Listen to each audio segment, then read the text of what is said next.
we can go through that. So Seth and Chris are here. So let me introduce first Seth. I think most of you know him. He's one of the nation's most well-known figures in the worlds of both snow sports journalism and climatology, though he recently claims to have retired from teaching skiing at Snowmass in Aspen. He remains president of the International Skiing History Association and editor of Skiing History magazine, which, as you guys know, has long been one of the most respected snow sports publications in the world under his leadership and that of John Fry before him. Seth's keen interest in climate change, energy policy, and snow science led him to spend 7 years in leadership at the American Solar Energy Society. And he was recently honored by his well-deserved induction into the Colorado Snow Sports Hall of Fame. So thank you, Seth, for joining us and stepping into the panel. Chris Bonniger is an Emmy-winning meteorologist and among certainly the most well-respected and educationally minded meteorologists in the country. He courageously has advocated for climate literacy as part of every American's understanding of the environment. Originally from Sag Harbor, as some of you might have heard us discussing before, which is a town steeped in climate history dating to the massive 1938 New England hurricane. Chris immediately developed an interest in weather and climate. He received his bachelor's in meteorology from Plymouth, completing internships at the National Weather Service and at WABC in New York, the local TV station, and becoming an avid climber on the not so gentle slopes of Mount Washington, which I assume includes Tuckerman's.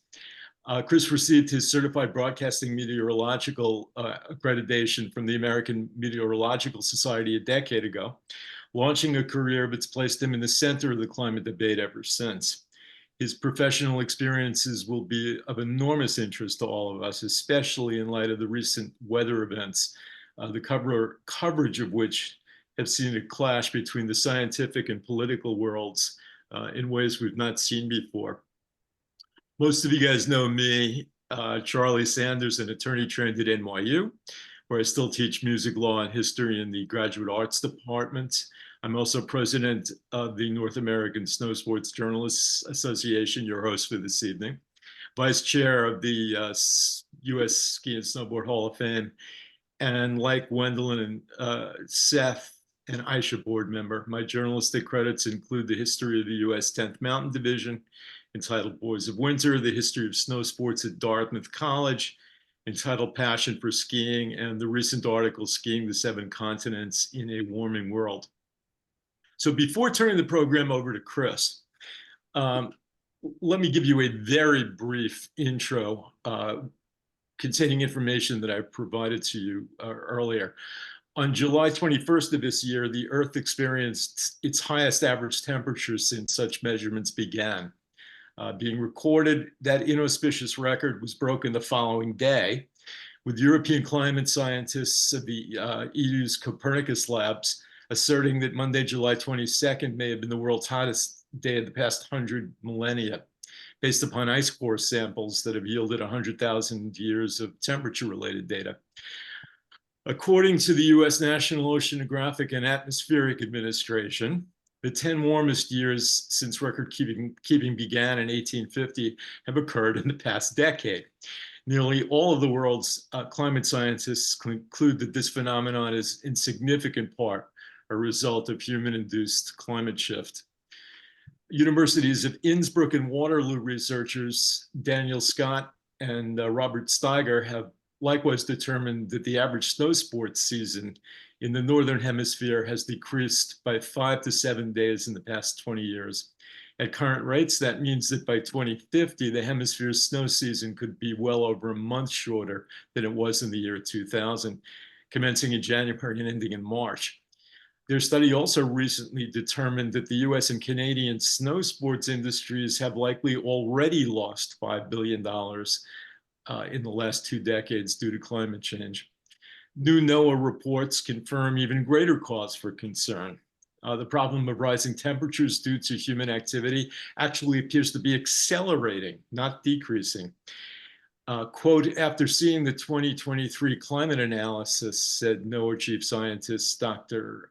Sarah Kapnick, I have to pause and say the findings are astounding. Not only was 2023 the warmest year in NOAA's 174-year climate record, it was the warmest by far. A new UN report issued this week backs up those findings. So do recent storm events in the Gulf of Mexico and the southeastern United States. We're not here today to debate human accelerated climate change. That ship sailed decades ago. Rather, our goal is to bring together those passionate about snow and snow sports with those passionate about the weather and climate, who also happen to have daily access to broadcast media, in the hopes of beginning a dialogue about symbiotic collaboration in the future in terms of educating the public. To quote the late Kurt Vonnegut, we are in line to become the first species in the universe ever to go extinct based on the fact that saving ourselves is not cost effective. With that introduction, Chris, we would love to hear about what you're doing, your experiences as a meteorologist, and your thoughts in general about what we might be able to do together as two industries with deep concern about protecting our winters. Awesome, Charlie. I appreciate that. And it's great seeing so many fellow winter weather enthusiasts all in one Zoom call. Yeah, so for me, it was Hurricane Bob back in 1991 that sparked my interest in weather. And for me, it wasn't necessarily an immediate jump into the world of climate science. The meteorology degree is technically a degree in atmospheric and climate science.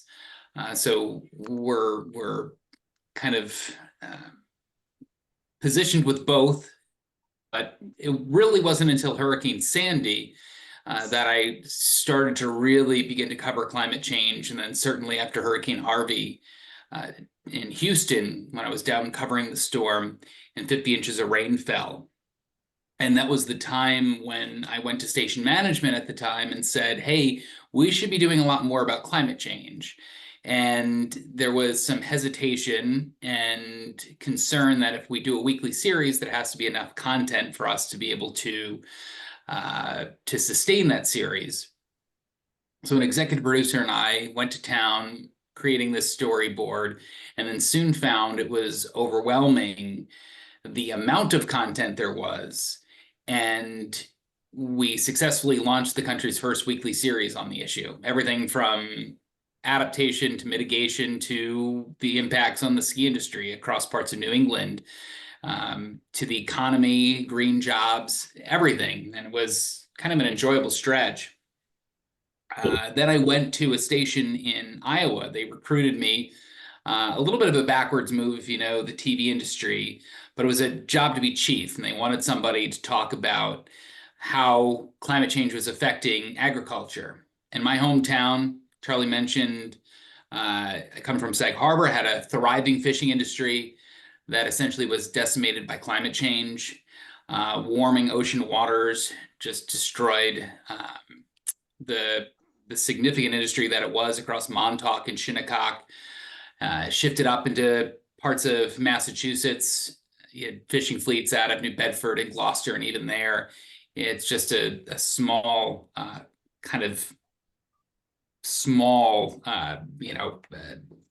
just leftover of what it was. And then now to the Canadian Maritimes, we see some of that, the lobster industry, and now across up towards Iceland, for example. So I kind of came with this air of caution, and I only presented data, science, and facts. I never put on my activist hat. While I am a pretty big climate activist, I never crossed that line, since even though I'm a meteorologist, it is a job in journalism.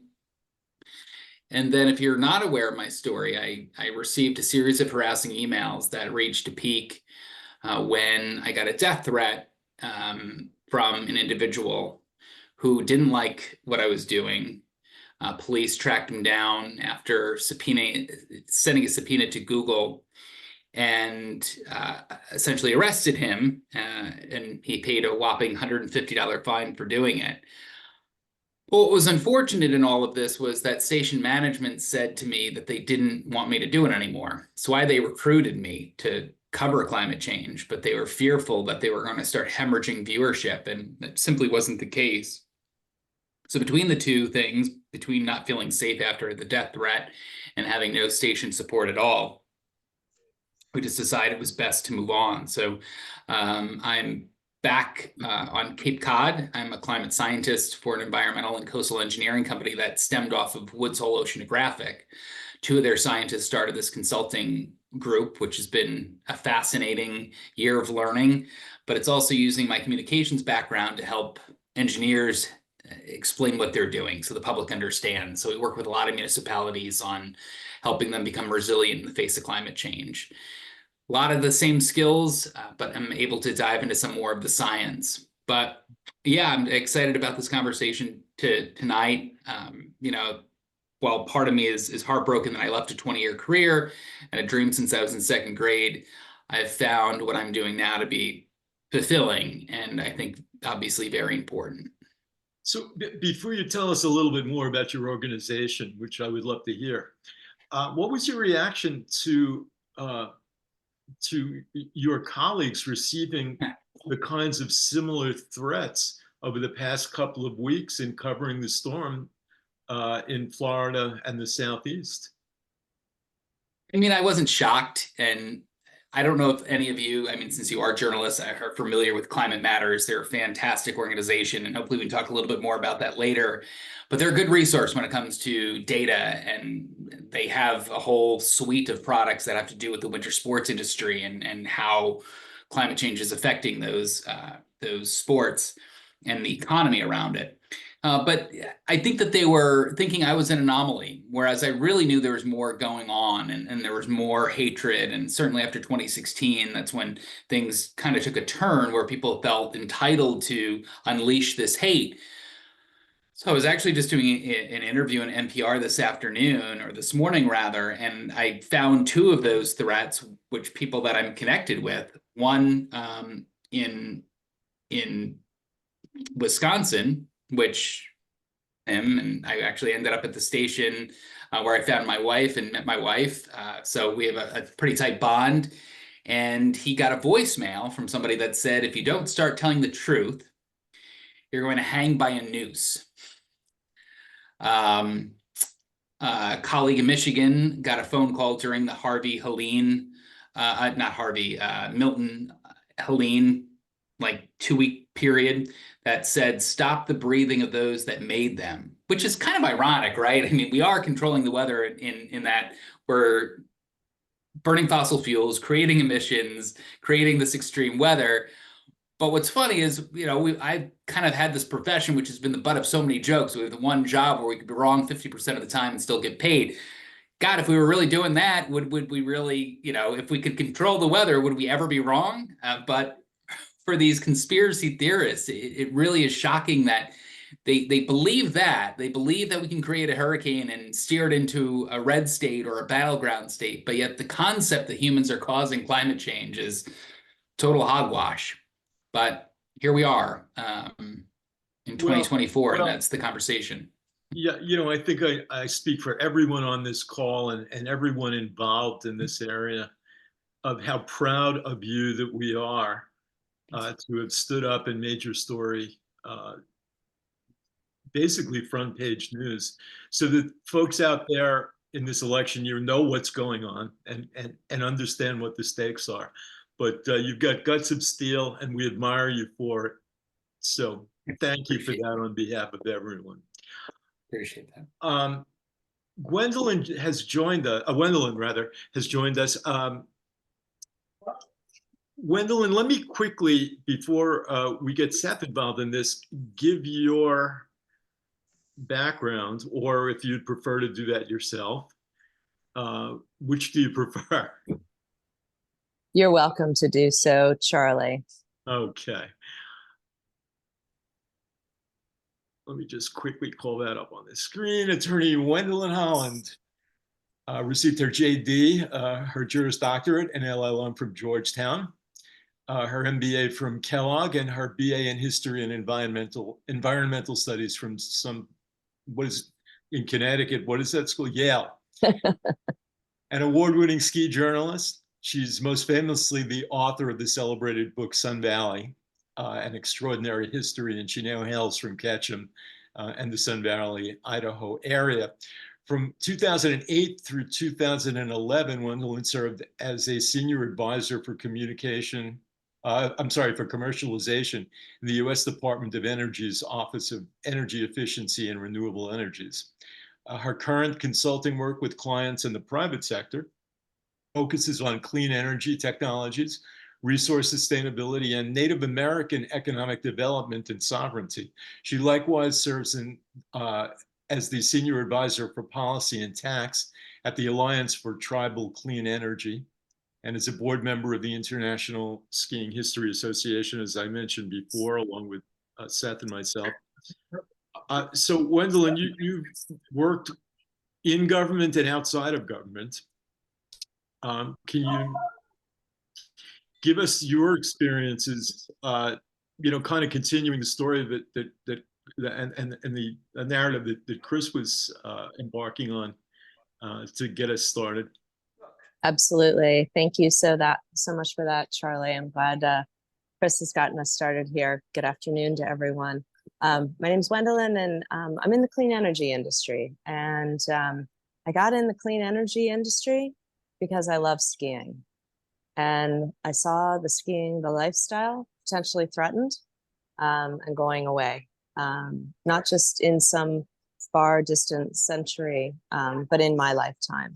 And it was really time to do something about it. And so I work directly in this field in the realm of finance, technology, government regulations, helping folks get their clean energy technologies to market, helping get projects built. And there's a lot of opposition in this space, right? And we've got a pretty big election coming up.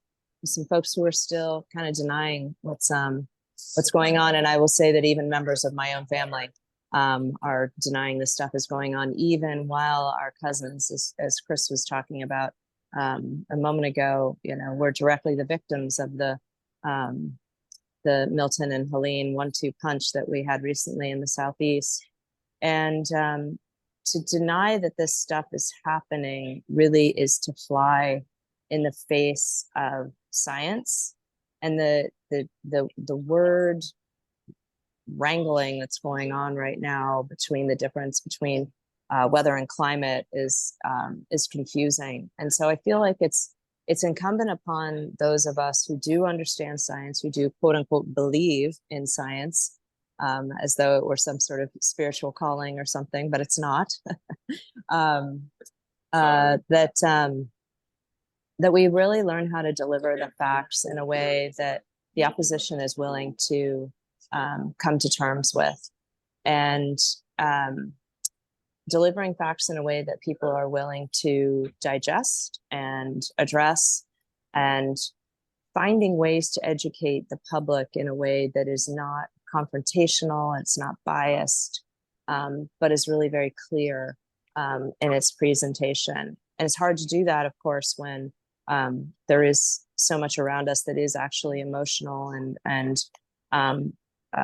cataclysmic and catastrophic. But that notion of maintaining the unbiased view, I think, is really important, because if we do deliver the information with bias, then the whole message gets dismissed. So how can we do our jobs in a way that is more easily digestible by those deniers? I'm not sure if that's where you wanted me to hit on, Charlie. I'm happy to take it any further if you'd like. Yeah, absolutely.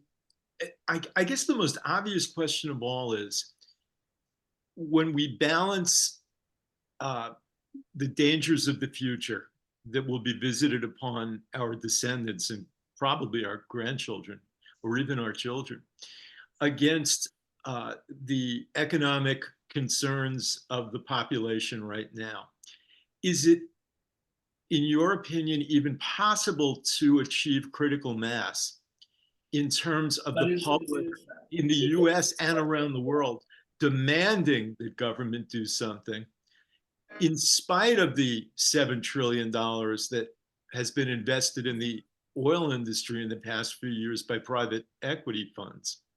Absolutely. I think there is cause for hope. And it's when we align the market forces with the environmental forces and don't see them at odds with one another.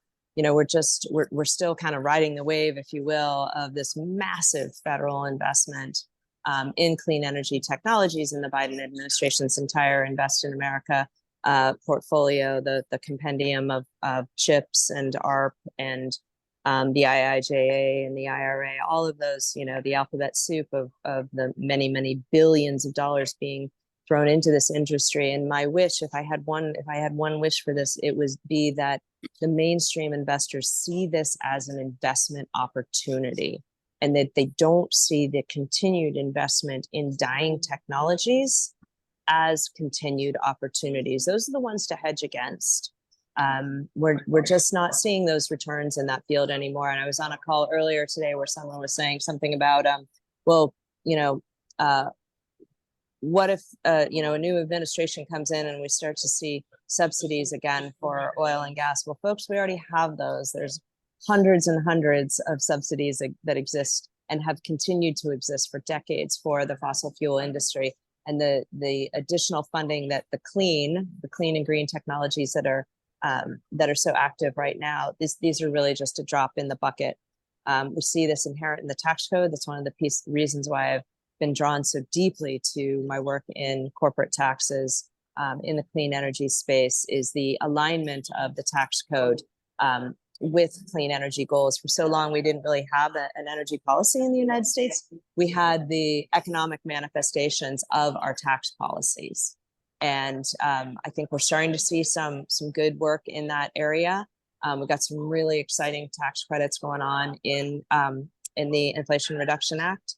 And it's going to take us a decade or so until we see the results of those. But, you know, please start to pay attention to what's going on in the tax code and the manifestation of this stuff. It's sort of, it's some people think it's harder and less interesting, but the tax code is, frankly, it's where it's all at. Well, it's very refreshing to hear some optimism. I mean, certainly the global geopolitical issues that are entangled in this in terms of the developing world, of which China believes it's part,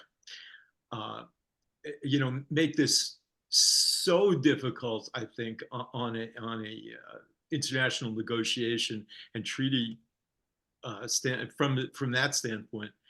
But yeah, I mean, I'm glad to hear that you see a potential light at the end of a tunnel. Seth, you are certainly one of the most experienced people in terms of analyzing the ski and snowboard and winter sports industry and how it has over the decades reacted to global warming, whether people believe that it was human induced or not. Where do you think we are on the timeline in terms of seeing the industry go one way or the other on taking a public stand on the issue? Interesting question. You know, when I first started writing about this stuff 30 or 40 years ago,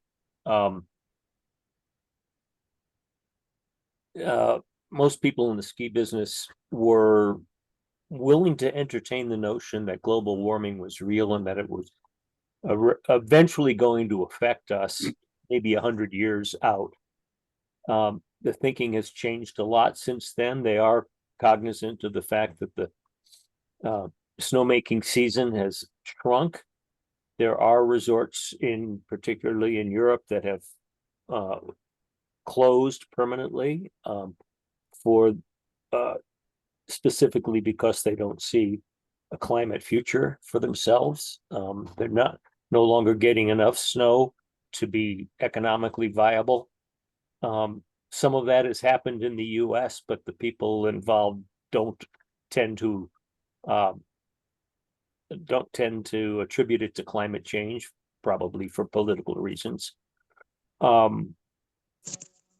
I believe that ski area ownership in general is aware that the industry is life limited and that they need exit strategies. And I believe that some of that thinking affects their pricing structures and business practices. I think, like the fossil fuel industry, a lot of large companies involved in the in skiing have determined that the smart thing to do is to maximize their profits while they still have a product to sell. It's kind of a dim way, a cynical way to look at what's going on now, but that's how Wall Street works, and Wall Street is involved in the management of so many skiing related companies now, that I can't help thinking that I'm not party to what goes on in the boardrooms, but that makes sense to me. One thing I will say is that climate plays a role in all the outside influences that affect our business and every business. For instance, it's becoming increasingly difficult to get homeowners insurance, not only along shorelines, but in areas that are prone to flooding or wildfires. And that helps exacerbate the housing shortage that we have in this country, and particularly in ski towns.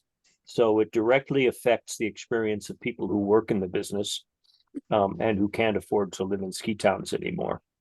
So there are a lot of social ills that we're already experiencing, that have been and will continue to be affected by climate change. Global warming at this point, we're about 1.5 degrees Fahrenheit into the progress of the disease. And at this point, it's probably not reversible. The best we can hope for is that social policy, green energy adoption, reduction of carbon footprints around the world can slow the process and maybe extend our sport for another generation or two. It's not going to be reversible. Yeah, I don't know whether I can ascribe cynicism to what you're saying. I think that the financial interests of those who run the ski conglomerates and the kind of consolidation that's taking place, and the realpolitik of the fact that these folks still give donations politically to candidates who are climate deniers, as well as those fighting, to protect the environment, makes what you're saying, not only plausible, but certainly instructive. Do you see, as Gwendolyn just mentioned, a way to mobilize our community of winter sports lovers in a way that could assist in extending the life of this sector of winter sports over the next several decades? That's an interesting question, and I don't really have an answer for it. In general, it's historically, it's been difficult to organize skiers politically. They'll join a club to have a good time. They'll join a club to get breaks on travel.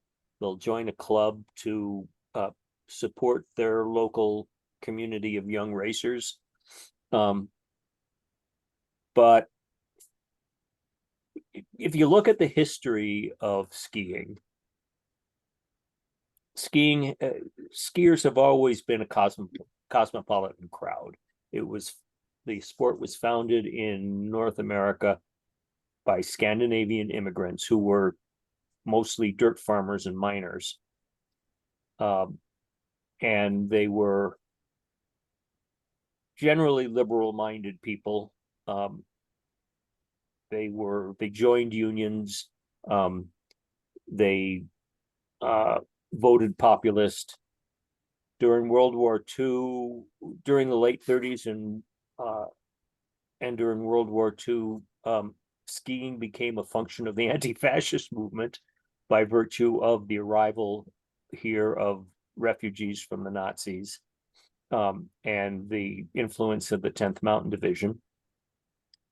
So for most, and a lot of the people who founded ski areas did so because they loved the mountains and they loved the environment. And it was ironic that they were cast by the Sierra Club later as anti-environmentalists, which may have been an accurate way to describe the real estate speculators who flocked to ski towns in the wake of lift development, but probably was unfair to the ski resort developers themselves. So in my, there was a sense within the business or within the culture that most of us tended center left on a lot of the issues at play. I don't know that that's still the case, particularly given the overwhelming influence of large corporations, hedge funds, and it's become such a capitalist culture that you really have to think that most of their decisions and political support is based on short-term financial considerations. Yeah, absolutely. Yeah, and whether or not David Brower, out of the 10th Mountain and head of a Sierra Club, would change his tune at this point, were he still alive, is something to ponder. Jumping back to Chris, so we have Wendellin's belief that something can be done on the government level, including through a tax structure. And we have Seth's point of view, which I think is spot on, that the skiing, snowboarding, and winter sports industry is unlikely itself to be a leader in public education. Since meteorologists do have a platform in media, is there any chance that establishing some bonds between the actual sports people who are trying to preserve this winter sports and the meteorologists who, as far as I can tell, in the main want to educate the public that this is a severe danger? Where do we go from here in terms of starting that ball rolling? I mean, I think it's important to talk to local meteorologists and get trends. And we just had a conference, Southern New England Weather Conference, and now we're looking at December, for example, as a new fall month, which is quite remarkable. In fact, in Southern New England, climatologically, you can now mow your lawn into the first half of December, which is a pretty monumental change. But I think tying these stories together and showing how the season is changing, the first freeze being pushed back to a certain date, those are all things that we can kind of lace into coverage and stories without, beating it over somebody's head. That I think is critical in that messaging, is taking the data, the facts, the science, and weaving it into the stories. When I was in Boston, I had a really good friend who is a backcountry skier who's traveled all over the world to go backcountry skiing. And I did a story with him to talk about glacial retreat when he skied the glaciers to see in his time in doing this how big of a difference there is. And it was such an impactful story because he could tell it, you know, in his own descriptions, his own words, which I think was helpful for the audience. What I've found though is the ski industry just tries to be, and we had this call in our pre-call last night, we had this talk. They're so Pollyanna about the situation, like, oh, well, the technology's keeping up with it. And I did a story, I freelance occasionally for the Boston Globe, and we did something, it may have been Wachusett, where they have some AI technology where they can say, well, if you move the snow from this part of the mountain to the other, you know, it'll you know, keep the snowpack going. I mean, that's fine, but keep in mind, I mean, that really is just putting a Band-Aid on a hemorrhaging wound. And I really would encourage and find creative ways to get them to admit that, yeah, climate change truly is an uphill battle for them. And as Seth mentioned, maybe we get another generation out of it, but this isn't long term. The changes, we've waited too long to change in many ways. And again, another one of Seth's point is that he brought up is the fact that a lot of this change is baked in. There's no going back. Even with carbon sequestration, even with these wild ideas of solar geoengineering, we've reached a point where there's warming baked in that we can't go back. And we're at those thresholds where the northern latitudes and higher elevations are seeing a massive hit when it comes to snow. Yeah, I mean, a lot of the people on this phone call have seen it firsthand. There's no question about that. I mean, should we be shifting our focus to basically total collapse being a possibility if the polar regions put all of that ice into the water? And should we be angry, as I just heard the weather forecast given in a very cheerful tone, that, oh, it's going to be great, we have 80-degree temperatures on October 31st. This is terrific for the kids trick-or-treating. I'm not sure in 50 years whether those kids will look back on that as a fond memory of our generation's reaction to what's going on. I mean, should we be angry about this? Yeah, and I mean, I would put pressure on meteorologists to not be celebrating these records. I was watching, not by choice, it was just on Fox Weather, and they were, you know, saying, oh, this dry stretch too, it's been so much sunshine. Like, give me a break. Like, I mean, that is really, I said this also last night on the call. Meteorologists have a degree in atmospheric and climate science, and I have come and gone head to head with people in my profession where they talk about a meteor shower, they can talk about a volcanic eruption, they feel comfortable enough to talk about the northern lights, but yet they don't want to rock the boat when it comes to climate change. Well, our background, our academic background, is more connected to that than it is any of those astronomical events. And I think that really is scientific and meteorological malpractice when you don't, and when you just give that, oh, this is great, more sunshine, more warm weather. And it's more than just the lack of snow. I mean, look what happens.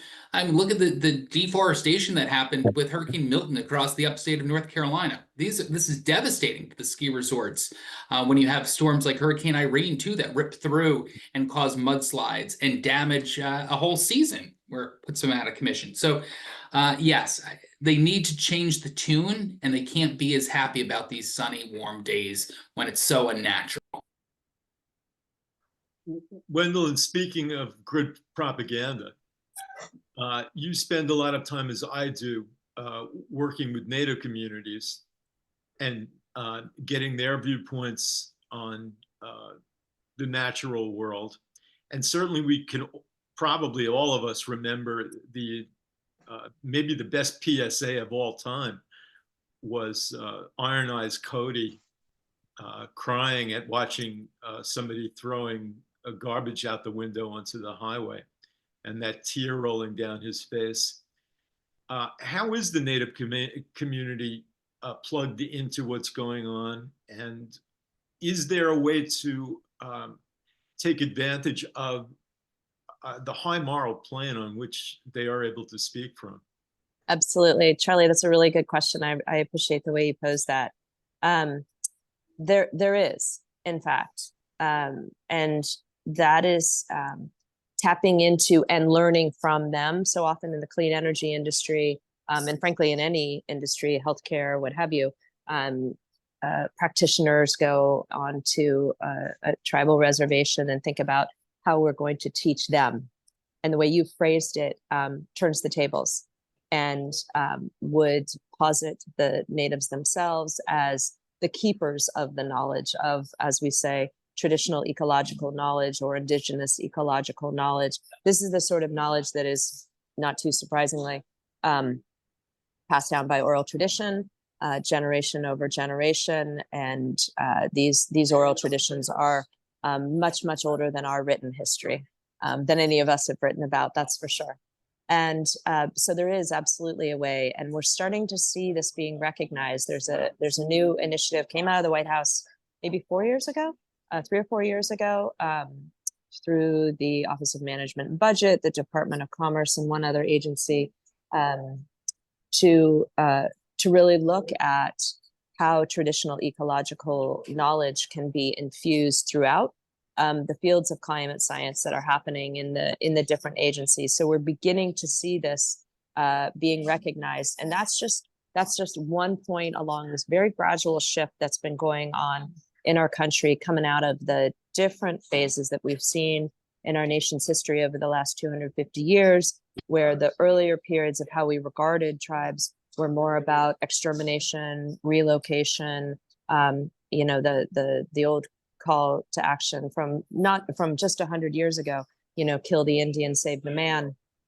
And now we're seeing how these tribes are actually much better, in fact, at stewarding the natural resources around them than we non-natives are. And I think the key to that is something that I have only observed. It's not part of who I am, certainly as a European descendant myself. And that is living in harmony with nature in a way that it goes beyond looking to natural resources as resources, but instead as a spiritual responsibility, as a oneness. So yes, we are starting to see this work coming to light, and in a pretty exciting way.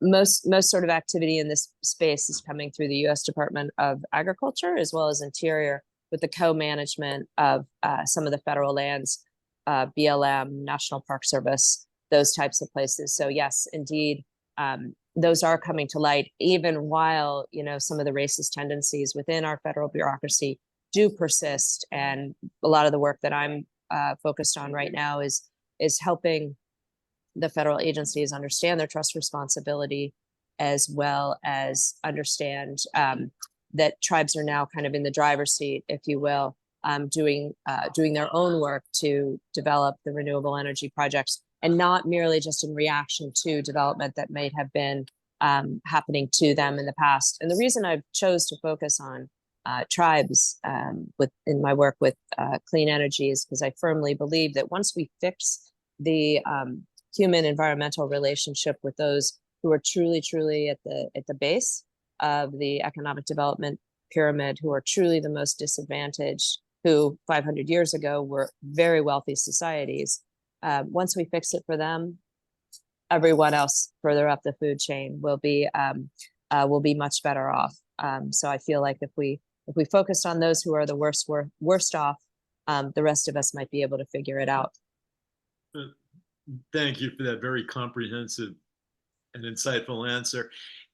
Yves Junot is on the call, and I know that up in Quebec, he's been working on a project that ties, I think, very closely to what we've been discussing.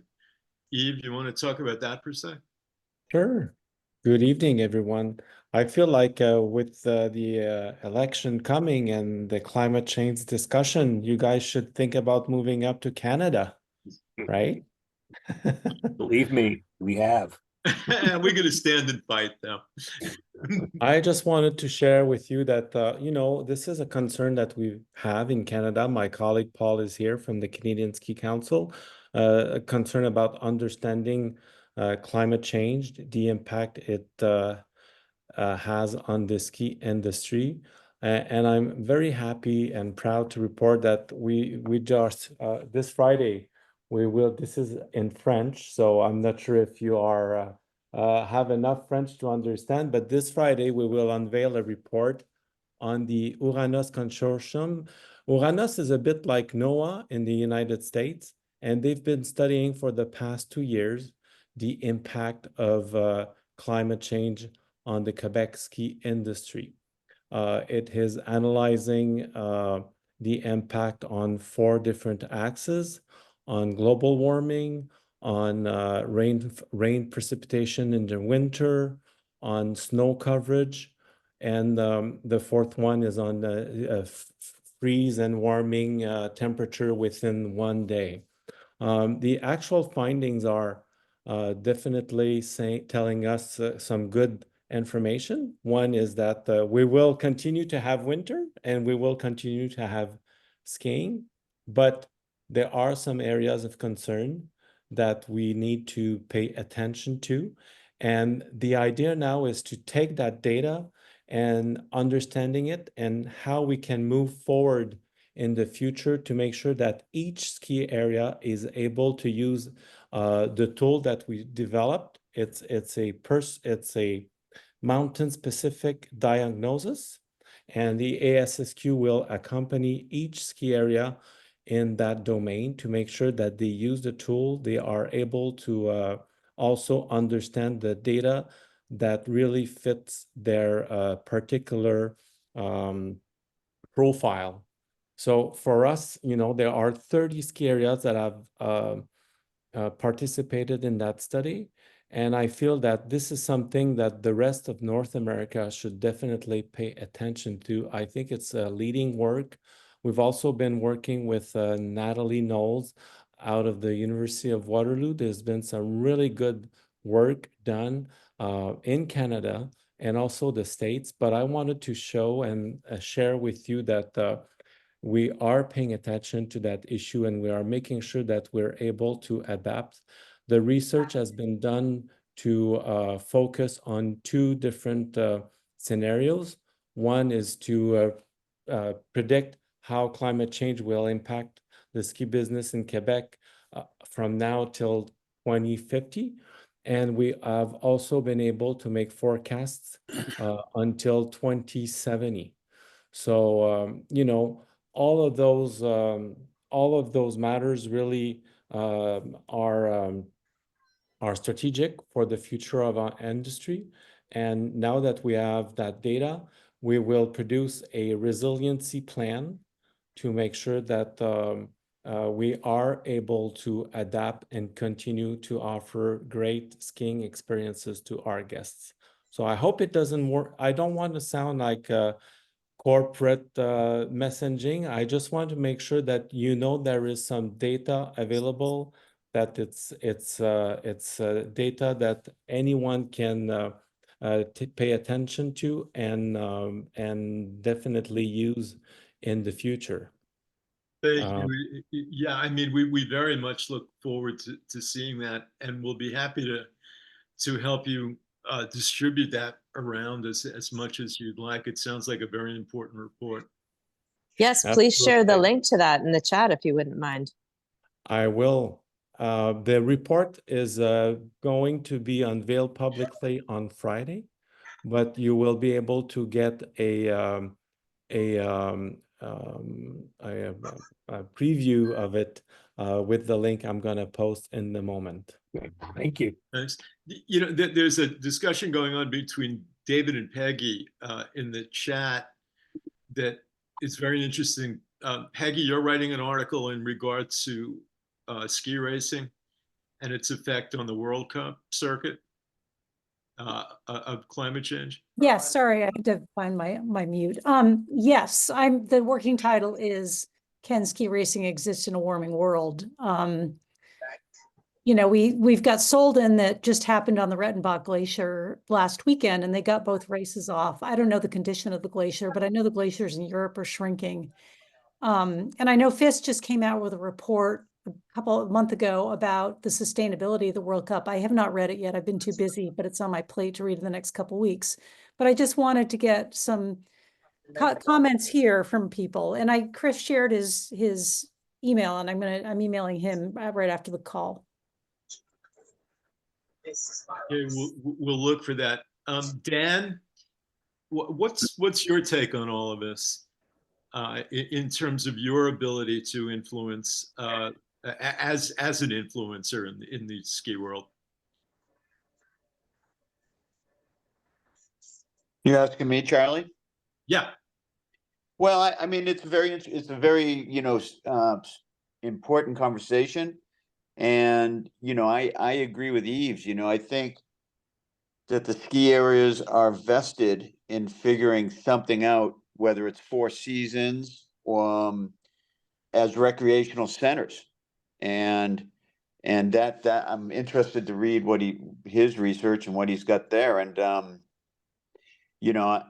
I think we need to find a balance between alarming people, and the core niche of our industry, which is aspirational. And I think that we have a very resilient industry. And I think the conversation needs to incorporate that. We lost ski areas in the 70s when ski areas didn't input snowmaking. Some skiers went by the wayside. So ski areas that don't adapt to the market conditions will fall away, whether that means they will be skiing or no skiing or other activities. People will always flock to the mountains to find a lifestyle.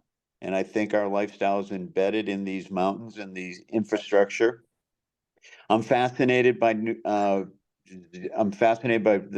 going on up at the Matterhorn, and all that they're doing there, because they're invested in infrastructure to see the last highest glacier in Europe.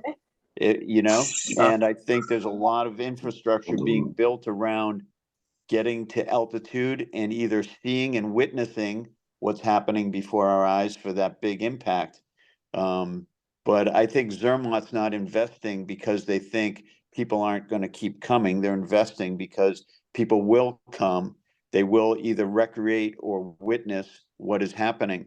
It's still going to be beautiful things and beautiful places, beautiful things and activities that happen in the mountains. And I think we shouldn't forget about that. Yeah, I mean, certainly in the Western Alps with higher altitude. Yeah.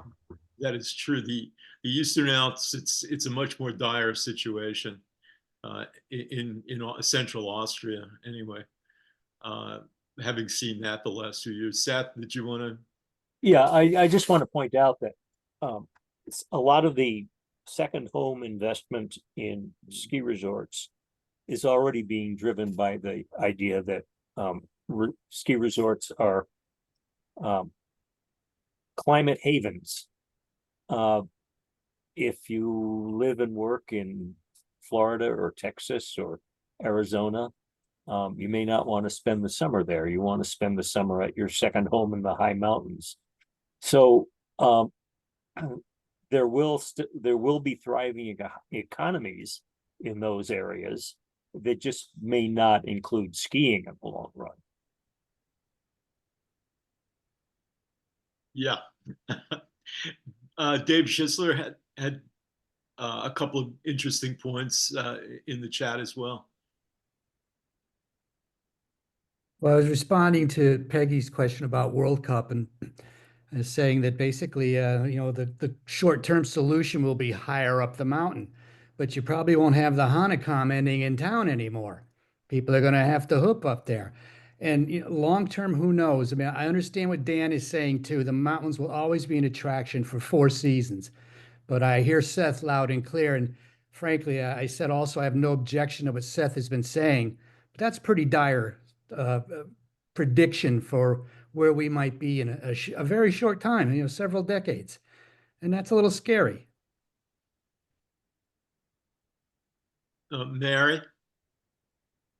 First, the last, the death, the birth. No, Not Mary. I thought you might want to weigh in. Can you hear me? Yeah, I can. Thanks, Charlie. Yeah, I started skiing in the 50s and so much has changed. But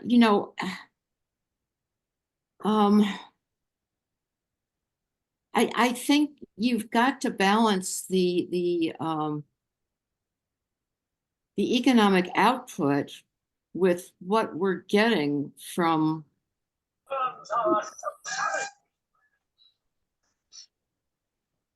interesting. Yeah, can whoever's mic is open mute? I think it might be Dino.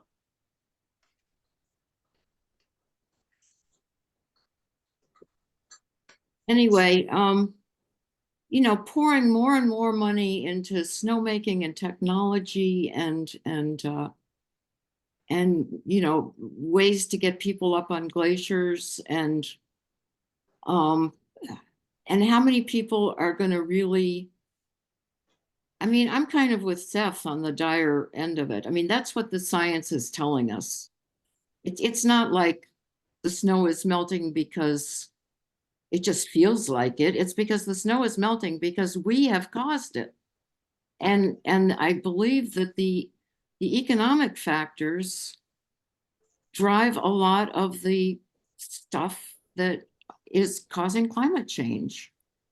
And that's I'm old, I don't care, but I have grandchildren who love to ski, and I just don't see them being able long-term to, well, first of all, to afford it. And second of all, to have the conditions that are right for them to easily get to a ski resort and anyway, that's just my 2 cents. Thanks. Chris, just informationally, you mentioned that certain parts of the world, especially in the extremes, are warming much faster than the rest. We're seeing that in Alaska. We're seeing it in the Himalayas. Well, I sure didn't understand that stupid movie. Is altitude going to save us for a couple of generations? I mean, unfortunately, it's similar to latitude, altitude and latitude. Farther north you go, farther up you go. I mean, you can kind of delay the change, but unfortunately, and I think the biggest change, I guess, in the near term is the front end of the season. Is really difficult to guarantee a good dump of snow early on, which was almost a lock, especially in parts of like New England. And we turn to the Siberian snow cover, which is a good indication of how the winter looks. And there's less and less and less snow there. And that's one of the key areas that I think we really need to watch closely is how Siberia is doing with snow in October. That's one of the things that we look for. But I think we'll buy time for a while, but I think it's the front end of the season that we have to be most concerned about. It's a very slow start. Tony, you had your hand up. Yeah, I do. I'm going to be the skunk in the room here because I've been collecting snowfall data going back to the 70s.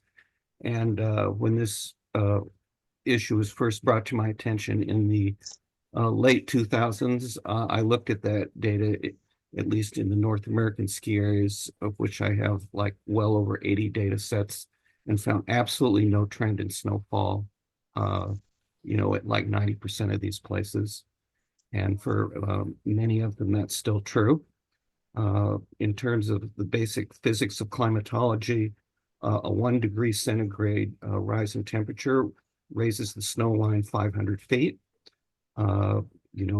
We've seen that 1 degree raise in temperature over the past 50 years. And,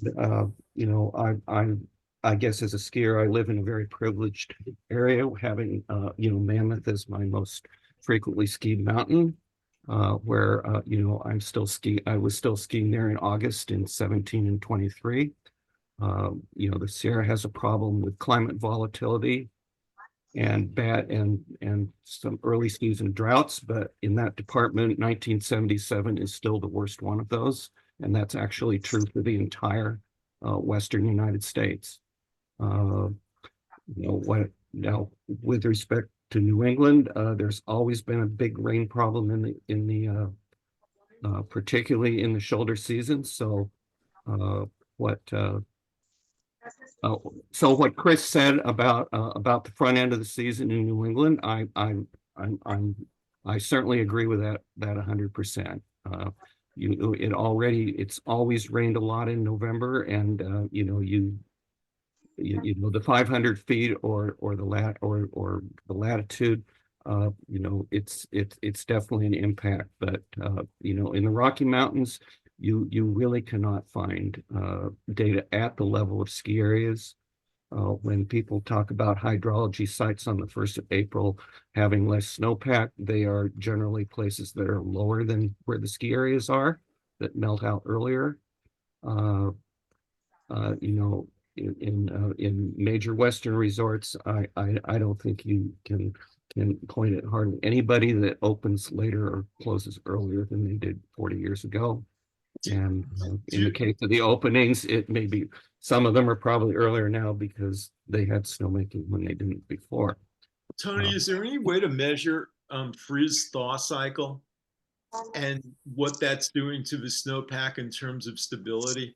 Even if the number of inches or centimeters remains stable, the snowpack is not the same as it used to be. Is there a way to measure that?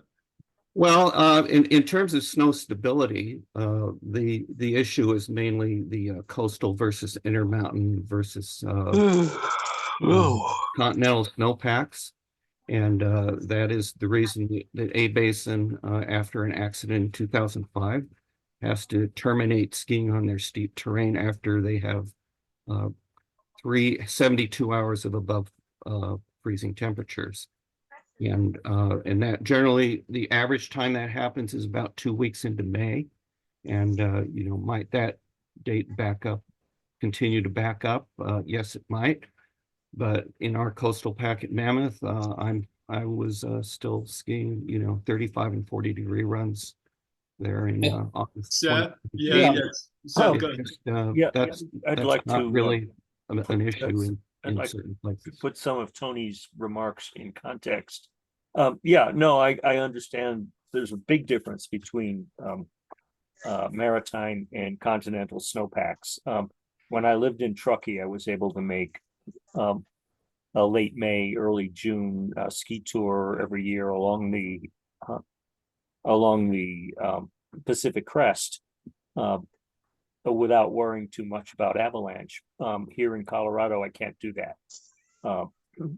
Once you leave the ski area, if you dig a snow pit anywhere, there's a foot or more of hoarfrost at the base. So the snowpack is certainly unstable here.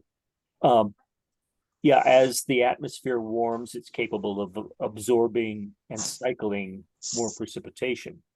More of that comes down as rain at most elevations, but it still comes down as snow at higher elevations.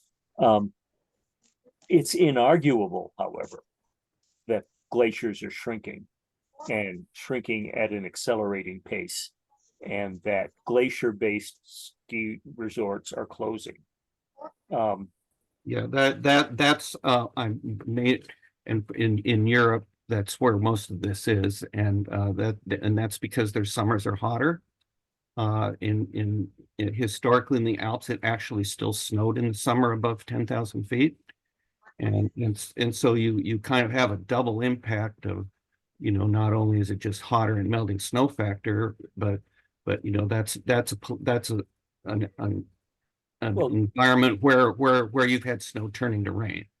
But the glaciers are melting around the world, not just in Europe. They're melting in the Himalaya. They're melting in South America. And this raises the issue that skiing may be the canary in the coal mine, but a canary is a very, very, very small beast. And by the time global warming is already affecting the world's economy in some subtle and not so subtle ways, but when the last of the glaciers is melting, has melted, and there's no more snow storage in the high mountains, vast areas of the globe are no longer going to have irrigation water for their crops. It's 100, 150 years from now, it's going to be ugly. And skiing is going to be the least of anybody's worries. Yeah, you know, I mean, again, so many of the people on this call have seen this up close and personal. The Fox Glacier in New Zealand, I've seen it in Antarctica. So yeah, you know, I mean, being the canary in the coal mine is a tough job. You know, I see it in other industries, including my own, which is music. You know, it's usually the first to suffer from technology. And in this case, the ski industry is one of the first to suffer as a result of warming. But, you know, it strikes me that there's so much more to discuss about this. And that certainly we have a limited time this evening to do so. But I'm wondering how you all feel about continuing this discussion on a regular basis. And Chris, I mean, do you think that the meteorological groups would welcome participation of a group like ours to talk about these things and get reaction? I do, absolutely. You know, and I'm happy to make those contacts and connections to get that ball rolling. So one point though, I do want to make with Tony, if you look at how the atmosphere works, and one of the reasons why climate change is happening is one of the atmospheric laws called Clausius-Clapeyron. And for every degree of warming, the snow elevations are changing, I think you mentioned, but it also means the atmosphere holds 7% more moisture, and that manifests in heavier precipitation rates. And there are many places in the United States which are seeing this temporary increase in seasonal snowfall totals. And Boston's one of those cities that has actually seen an uptick. That's not a good thing, though. And I'm curious, and this is my question back to you, and I think Charlie kind of mentioned this. Have you taken note of the snow quality and the density of it? Has that changed over time? It's really hard to find anybody that even measures that data. When I started looking this, and I have something that I emailed to Charlie, admittedly an hour and a half ago. I suspect you'd be interested in seeing it. In terms of what I, as an amateur, but one who's been doing it for 35 years, you know, because I felt the issue was rain versus snow, I tried to find, you know, where data was in the areas in the Northeast and the Pacific coast that it would be applicable, and the best you could find is aggregated precipitation totals compared to total snow totals by months, and the trend is in the direction that you think it is, but it's very gradual. My theory is that the snow is a lot more dense. Right, the snow liquid ratio, I think, is probably going in a different direction. So I think that's my theory, and I would love to be. Yeah, the average, well, but when you measure total water to total snow, you know, what in the place that I'm looking at, I think that the total water is going up because it's raining more. The snow, when it falls, getting denser. I would be kind of surprised if that's true, and one of the reasons is that the old Mansfield stake data that stopped being collected in 2017. You know, I looked at and their measurements were a little flawed. I've found out from some meteorologists who live in Vermont, but nonetheless, the water content of snow in Vermont is closer to Utah's than it is to California's. However, out at the other end, you've got a tail where, you know, 20% of their precipitation is in the form of rain, and yet their average snow density when they get snow is 7 or 8%, whereas at Mammoth, where you have a Pacific maritime climate, But because it's at 9,000 feet, there's almost no rain, but the average density is 13%. There's not a lot of, that's kind of all the data I have. And, I guess, my conclusion is that as far as skiing and climate change is concerned, what you're looking for is how much snow is being converted to rain, and how quickly is that happening, and when is it happening. And the point that you made that I think is loud and clear is that once you get away from the Pacific coast, the front end and the shoulder seasons are where you've got the problems of getting a lot more rain. Yeah, Tony, I mean, certainly the people who are complaining the loudest, from my perspective, are the folks in Jackson Hole, where there's a much greater percentage of backcountry skiers who are sensitive to changes that maybe others don't notice. And there's a lot of bitching and moaning going on about the very steep increase in danger of avalanche there. So that may be a place that, a data collection might yield some very interesting results. Yeah, I'm known in the ski community as the bad guy about Jackson Hole, because their exposure of the lifts. I'm not the backcountry in the lift served ski area, is a problem, and because of that exposure, they do sometimes have to close the lower faces for wet snow instability in spring. And my personal view is that it's unreliable for advanced booking after President's Weekend. But that dates back to my first visit there in late March of 1986, when there was 110 inches of glue on the ground, and I had to leave and go to Salt Lake for the rest of the week. I would never. Jackson is not an area that it would occur to me as being a climate threatened ski area in any way. So, what exactly are they seeing in the backcountry that is different from 40 years ago?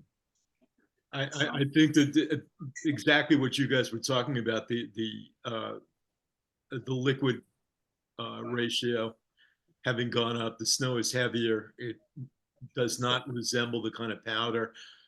Again, this is all anecdotal, and the memory plays tricks on all of us in terms of we were always better 10 years ago. Hard to say. I don't want to cut off the discussion. Does anyone else have anything that they want to add? Yeah, I would just add that the mountaineering community in the Western Alps was also cognizant that the summer snow is no longer as stable as it used to be. And there are routes to the top of Mont Blanc, for instance, where cornices that used to be stable will now collapse under the weight of a single climber.